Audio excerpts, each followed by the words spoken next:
Cancer ಬಗ್ಗೆ ನೀವು ತಿಳಿದುಕೊಳ್ಳಬೇಕಾದ ವಿಷಯಗಳು. Point number 4. ಇವುಗಳನ್ನು ನಿಮ್ಮ ಮನೆಯಲ್ಲಿ ಬಳಸಿದರೆ ನಿಮಗೆ ಕ್ಯಾನ್ಸರ್ ಬರುವುದನ್ನು ಯಾರೂ ತಡೆಯಲು ಸಾಧ್ಯವಿಲ್ಲ. ನೀವು ಶಾಕ್ ಆಗಿದ್ದೀರಾ? ಹೌದು, ನೀವು ಕೇಳಿದ್ದು ನಿಜ. ನಿಮ್ಮಲ್ಲಿ ಹಲವರು ಜೆಟ್ ಕಾಯಿಲ್ಗಳನ್ನು ಹೆಚ್ಚಾಗಿ ಬಳಸುತ್ತಿದ್ದೀರಿ. ಇವುಗಳಲ್ಲಿರುವ ಕ್ಲೋರೋಮಿಥೇಲ್ ಮತ್ತು ಈಥರ್ ಎಂಬ ಕೆಮಿಕಲ್ಸ್ ಲಂಗ್ ಕ್ಯಾನ್ಸರ್ ಅಪಾಯವನ್ನು ಹೆಚ್ಚಿಸುತ್ತವೆ.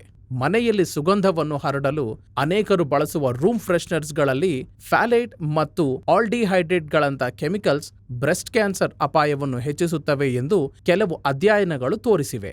ಅಡುಗೆಗೆ ಬಳಸುವ ನಾನ್ ಸ್ಟಿಕ್ ಪ್ಯಾನ್ಗಳಲ್ಲಿನ PFOA ಮತ್ತು PFAS ನಂತಹ ಕೆಮಿಕಲ್ಸ್ ಆಹಾರದೊಳಗೆ ಸೇರಬಹುದು ಮತ್ತು ಪ್ರಾಸ್ಟೇಟ್ ಕ್ಯಾನ್ಸರ್ ಹೆಚ್ಚಿಸಬಹುದು. ಅದೇ ರೀತಿ ಪ್ಲಾಸ್ಟಿಕ್ ಪಾತ್ರೆಗಳು, ಟಾಲ್ಕಮ್ ಪೌಡರ್, ಕ್ಯಾಂಡಲ್ ಸ್ಮೋಕ್ ಮತ್ತು ಹೇರ್ ಡೈ ಕೆಮಿಕಲ್ಸ್ ಸಹ ಕ್ಯಾನ್ಸರ್ ಅಪಾಯವನ್ನು ಹೆಚ್ಚಿಸಬಹುದು. ಆದ್ದರಿಂದ ತಜ್ಞರು ಅವುಗಳ ಬಳಕೆಯನ್ನು ಕಡಿಮೆ ಮಾಡಲು ಎಚ್ಚರಿಸುತ್ತಿದ್ದಾರೆ. ಇವುಗಳ ಸೇವನೆಯನ್ನು ಕಡಿಮೆ ಮಾಡಲು ಪ್ರಯತ್ನಿಸಿ.